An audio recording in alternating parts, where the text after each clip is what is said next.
Enjoy the taste of summer no matter what the weather when you head to Maverick for some Mountain Dew Baja Blast. You'll love the legendary, refreshing tropical lime flavor. And to make the sweetness last longer, Maverick now has it in 1-liter bottles. For a limited time, get 2 for $5, single purchase regular price. Plus, Adventure Club members get 25 bonus trail points with purchase. So blast into Maverick today and enjoy that unmistakable Baja flavor. Maverick, adventure's first stop. Minnesota has some of the best mountain biking in the country. From gorgeous reclaimed iron mines to the rocky terrain of Lake Superior's North Shore. Discover what makes Minnesota the star of the North. ExploreMinnesota.com.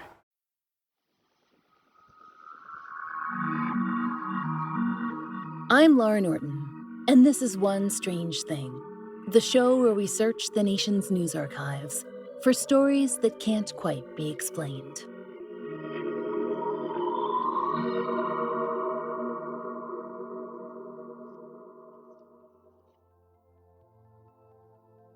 We're sure that you've picked up on this by now, but one of our favorite tasks in researching this wondrous and unbelievable world is digging through regional news archives and coming upon stories that unfolded day by day in the local papers. We like to imagine small-town Americans sitting at their breakfast tables, coffee in hand, scanning the columns for updates on, say, the Sasquatch who'd been terrorizing the local elementary school. But we also imagine the questions locals must have been left with when stories faded from the papers, with no satisfying explanation for the fantastic events that had entertained and perhaps even frightened them. The tales that we bring you tend to do that, leave the towns they unraveled in feeling, well, at loose ends. But that's not always the case. Sometimes our stories do wrap up nicely, if weirdly. Today, we're bringing you 2 eerily similar events, which took place just 8 years apart, back in the 1940s. Although one of the families lived in Odon, Indiana, and the other in Macomb, Illinois, and there's no connection between them, they do share a common element. That element is fire. Sudden, seemingly spontaneous fires, erupting through 2 homes and leaving local officials with serious investigations on their hands. Different theories were proposed, and, yes, strangers, dark histories and secrets were unearthed. It's a tale of 2 homesteads, up in flames.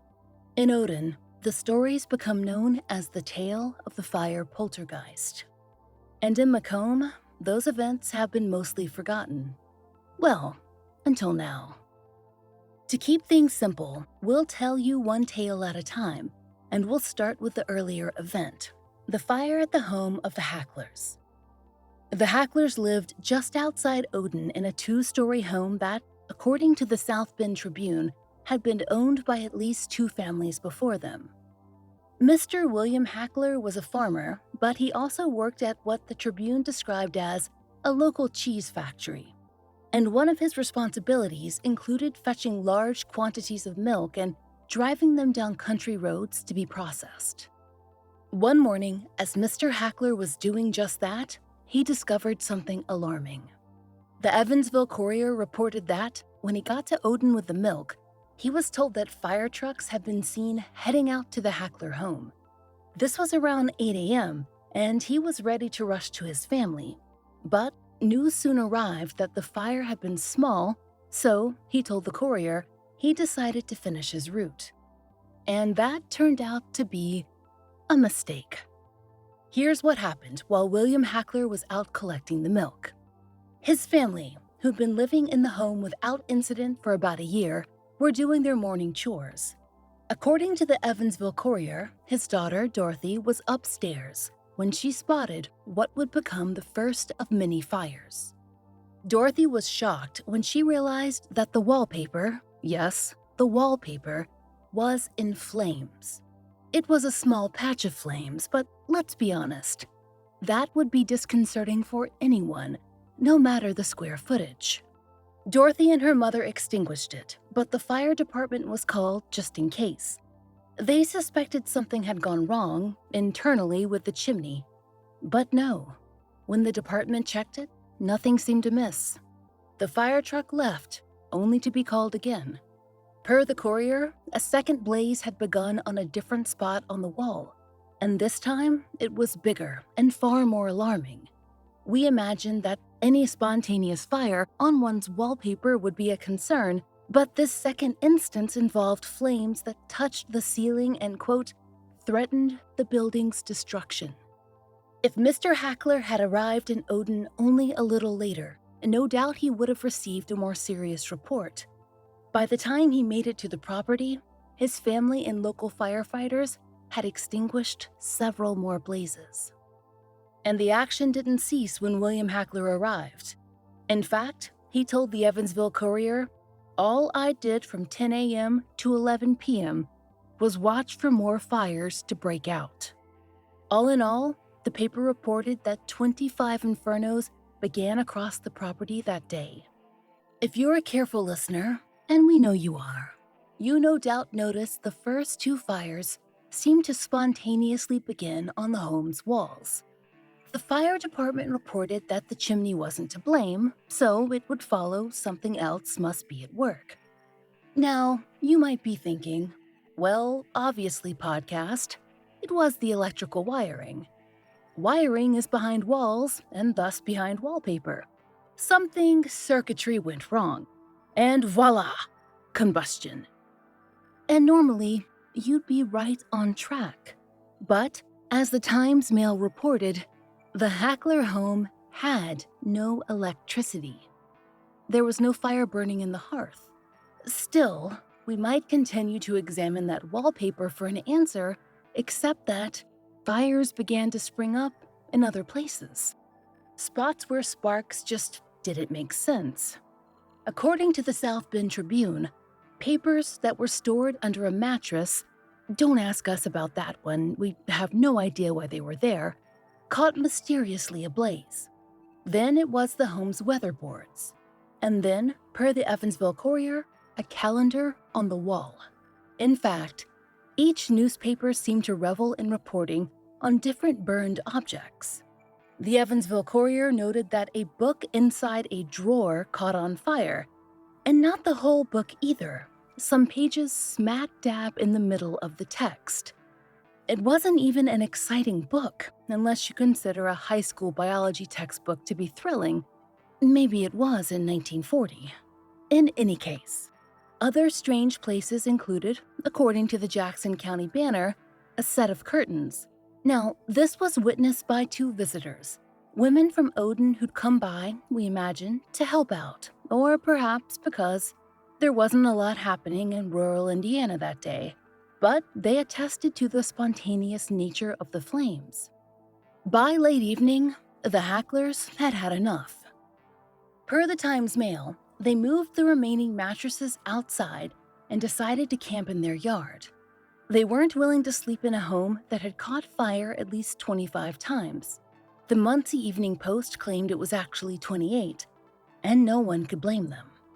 Though the Hacklers had plans to dismantle the home and use the supplies to construct a new domicile a ways down the road, the fire inspectors first had to make their way through. And as officials conducted their search, they posited a number of theories. One, per the Tribune, was, quote, a gaseous condition with spontaneous combustion. What might have caused a gaseous condition? Well, the Evansville Courier mentioned the idea that, quote, a chemical track through the house like insecticide or mouse killer might be to blame. It could have served as either an accelerant or perhaps produce fumes.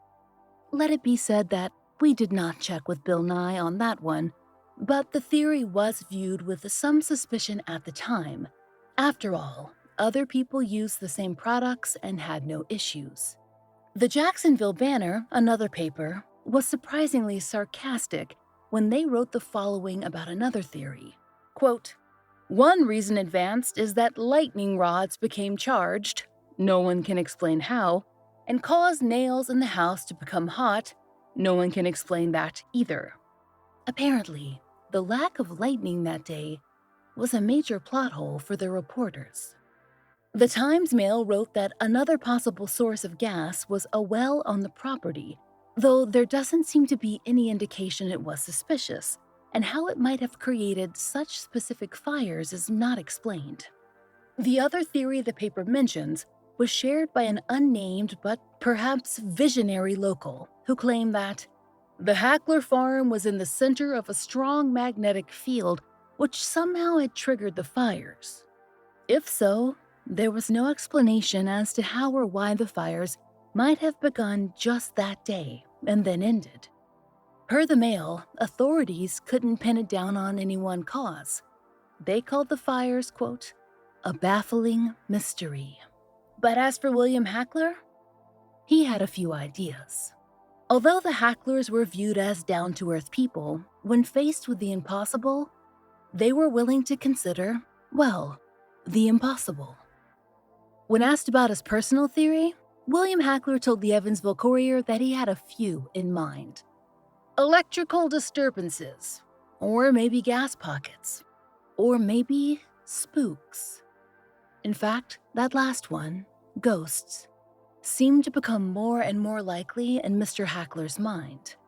But we'll pause the Hackler story for a moment now to introduce you to our second family.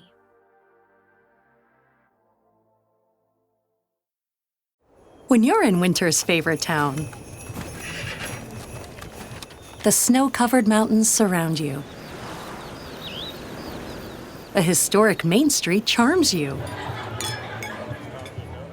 And every day brings a new adventure. Welcome to Park City, Utah. Naturally, winter's favorite town. Join the experience at visitparkcity.com. Boston Proper is for women who love distinctive style in styles that don't define them. Boston Proper designs are unique and made to fit flawlessly. You know the fashion changes, but style is forever, and yours is your very own. Boston Proper creates original pieces and curates entire collections for any season. Confident women wear Boston Proper as an expression of who they are, with chic, polished styling and unforgettable looks that get noticed. Anytime, every day, and on any occasion. From classic and iconic to on-trend and of the moment, Boston Proper creates one-of-a-kind pieces to bring exclusive looks and elevated outfits to you only the way Boston Proper can. Boston Proper is your source for those must-have items made to fit flawlessly. When you want that certain something in everything you wear Boston Proper. Sign up for VIP access and enjoy 20% off. Shop at bostonproper.com and wear it like no one else. Now, to 1948 and to Macomb, Illinois. We're now square in the middle of the saga of the Willey family, who were not, as the Hacklers had been, a nuclear family. Instead, their household was made up of Mr. Charles Willey and Mrs. Lula Willey, who were in their early 60s, and Mr. Arthur McNeil, Mrs. Willey's brother. He was some years younger than her. Mr. McNeil had 2 children with his ex-wife, his daughter Juanette, who was 12, and his son Arthur Jr., who was 8. It seems that Arthur McNeil Sr. had custody of his children, as they'd lived with him for some years. However, they had, per the Daily Times, recently gone to visit their mother in Bloomington, Illinois. The children didn't see their mother as often as they would have liked. Now, this family lived on what was, for all intents and purposes, what we'd consider to be a small farm. Multiple sources mention 2 barns and a cottage, and we imagined you don't have 1 barn, let alone 2 barns, just for kicks. But according to the Chicago Tribune, there weren't many kicks to be had. In the late summer of 1948, the Macomb, Illinois family would experience between 100 and 200 fires between 2 properties and lose 1 home and the aforementioned barns. The investigation into the Willey family fires seems, based on reporting around them, more extensive than what we saw in Indiana, and that might come down to the sheer number or the simple advancement in detection. And there was quite a lot of that. Even the state fire marshal and eventually the Air Force got involved. There was time for them to do that kind of investigation because, unlike the Odon fires, the Macomb blazes lasted for weeks. According to the Daily Tribune, they lasted from August 7th through the end of the month and spanned 2 separate properties. According to the Decatur Daily Review, the fires began on the Willie property as they had at the Hackler home.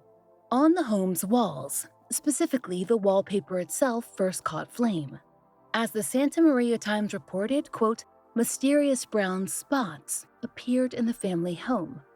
And those spots seemed to grow on the wallpaper out of nowhere, and then caught fire.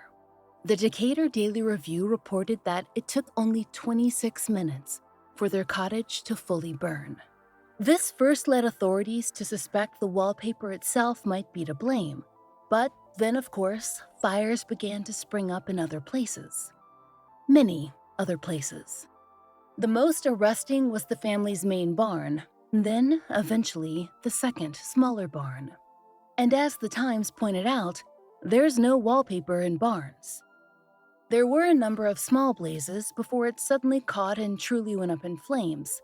But when it did go, it was violently quick. Mrs. Willie told the Sacramento Bee, I just looked up and the barn had burst into flames. We just stood there and watched. There was no chance to save it. And James Peake, a Macomb fireman, said, you wouldn't have been able to save it if you'd been right there with the fire hose. He told the Bee that it was the most intense heat he'd ever felt. The local fire chief, Fred Wilson, told the Decatur Daily Review, I'm completely mystified. It wasn't only the source of the fires, but the number that stumped him. He pointed to a mysterious blaze in the kitchen cabinets, which Mrs. Willie found while the chief was putting out another fire. And while State Fire Deputy John Brugard was in the house conducting an investigation, the Daily Independent reported that he put out 3 separate fires on his own. There were a dizzying number of officials quoted in the papers during the weeks the investigation went on, and many of them began to theorize as to what might be causing these sudden, violent blazes. According to the Daily Independent, local Fire Marshal John Craig speculated that the home might be the site of, quote, some unusual radioactivity. After consulting with Louis C. Gust of the Office of Technical Progress at Wright Field in Dayton, Ohio, he said that Louis Gust had formed a possible connection to another recent event, a rash of aircraft fires that had taken place in the area where, quote, radioactivity is suspected of playing a role. The Sacramento Bee added more information from the Air Force.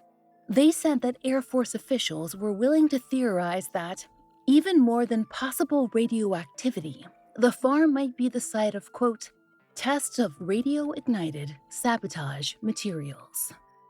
Strangers, you have to remember, these citizens were just a few years out from World War II, and the idea of such a thing just wasn't so odd.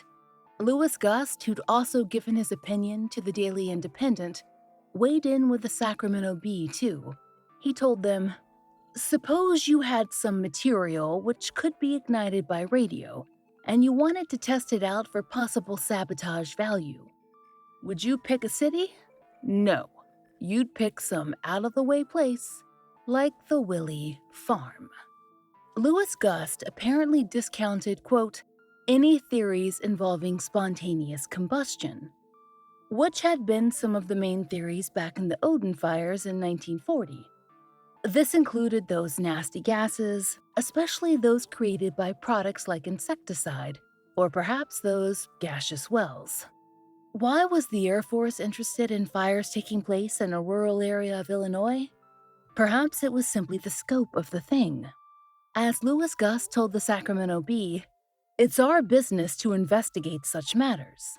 Ordinarily, we wouldn't go so far afield, but the situation in Macomb was just too unusual to ignore. The Bee added that many tests were being conducted at the Macomb homestead, including sampling done by, quote, National Board of Fire Underwriters and the University of Illinois, and state officials. They were examining the remains of the 5-room cottage and even the earth the buildings had stood on. Meanwhile, the Bee reported that the Willie and McNeil families were living in a tent in their front yard. They'd been using a milking shed in the second barn as a makeshift dining room, at least for a while. But that obviously hadn't lasted, as, well, it burned down. Their insurance broker was quoted in the paper, rather nervously, as saying, "There's no telling what will happen next." The Willies and Mr. McNeil and his 2 children eventually found new lodging some miles down the road, much as the Hacklers had in Indiana. Except their problems didn't stop, and therein was found the solution to their mystery fires. Suddenly, the briefly mentioned Deputy State Fire Marshal John Brugard became a central figure in the investigation.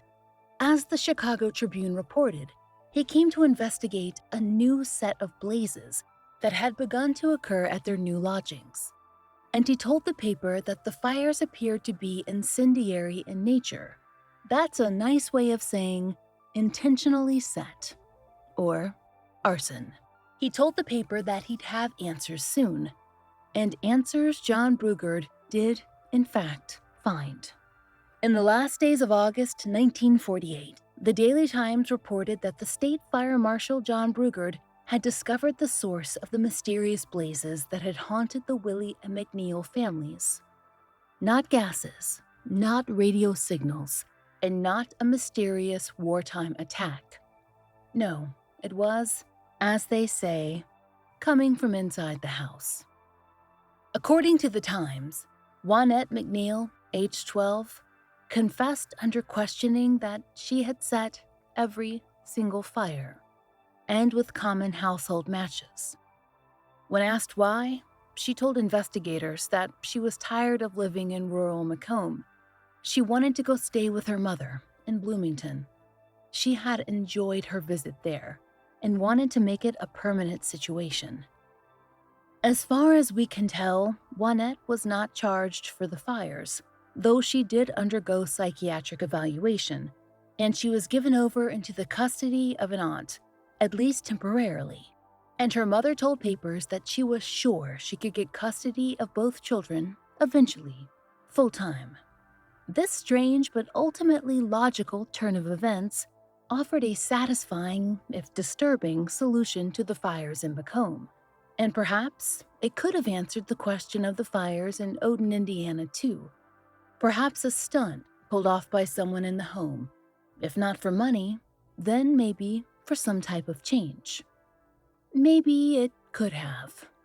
Except for one strange thing. No one was ever blamed for the Hackler fires in Indiana in 1940. No one alive, anyway. In fact, there was pretty arresting evidence that the family might have the grounds to point fingers at the dead. You might recall that Mr. William Hackler considered ghosts a possible solution to the mystery, and he wasn't just posing a fanciful option. There was some support based on the history of the home. As we mentioned at the beginning of the episode, the Hacklers were the 3rd family to live in the 2-story house just outside Odon. But before them, things had not gone well. The history of the 2-story home, as it turned out, began in a tragic, if perhaps common way, at least for the time. According to the Jackson County Banner, the home was first built by Marshall Ketchum during the Reconstruction era. 5 family members had then died of a, quote, burning fever in quick succession. Maybe that would leave some fitful spirits. But death, in and of itself, does not a ghost story make. However, the second owners, well, the Banner wrote that the home was then purchased by Andrew Wilkie, a spiritualist. And he was a spiritualist in the most late 19th century version of that term. We're talking seances and card readings, and lots of invitations to ghostly visitors during parlor entertainments. That might have been fine and well, if a bit spooky. But then, according to the Evansville Courier, Andrew Wilkie's own son had died.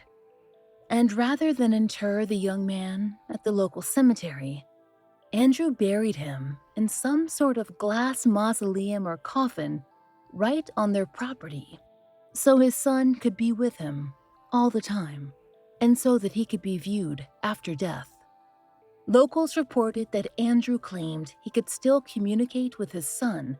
He would sit outside the glass grave and speak to him, and he claimed his son would reply through a series of knocking noises. Whether anyone else heard his son's replies is never noted in the press.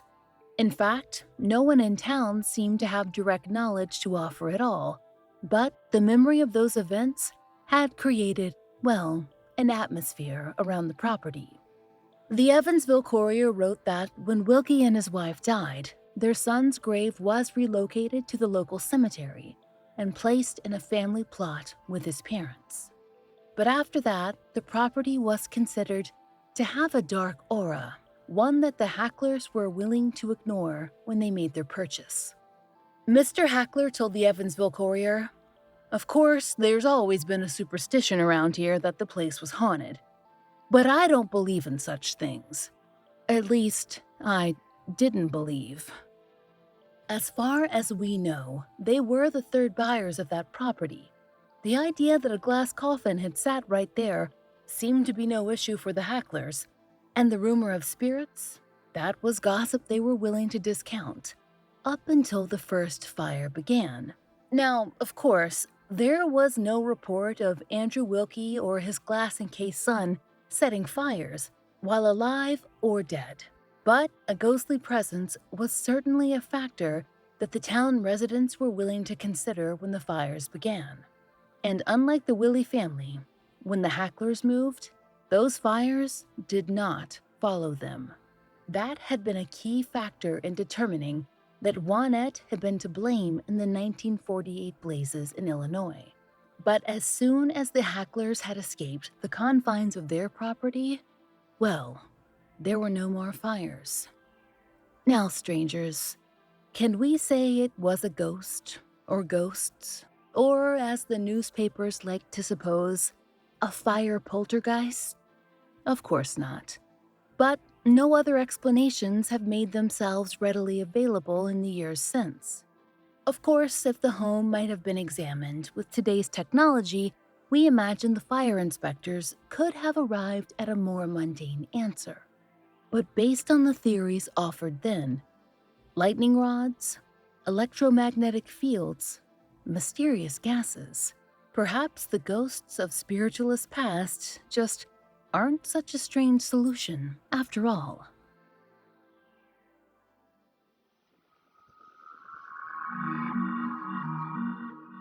We hope you'll join us next time for another real-life story from the fine print of America's local papers.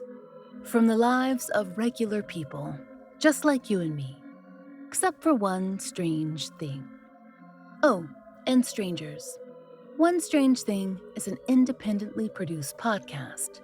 To support the show and to hear more of the entirely true and enticingly peculiar, join us over on Patreon.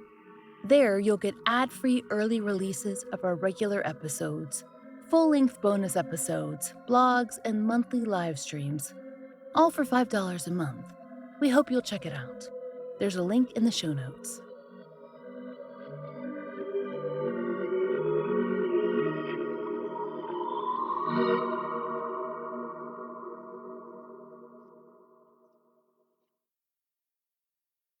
This episode is brought to you by Progressive Insurance. Whether you love true crime or comedy, celebrity interviews or news, you call the shots on what's in your podcast queue. And guess what? Now you can call them on your auto insurance too with the Name Your Price tool from Progressive. It works just the way it sounds. You tell Progressive how much you want to pay for car insurance, and they'll show you coverage options that fit your budget. Get your quote today at Progressive.com to join the over 28 million drivers who trust Progressive. Progressive Casualty Insurance Company and Affiliates. Price and coverage match limited by state law.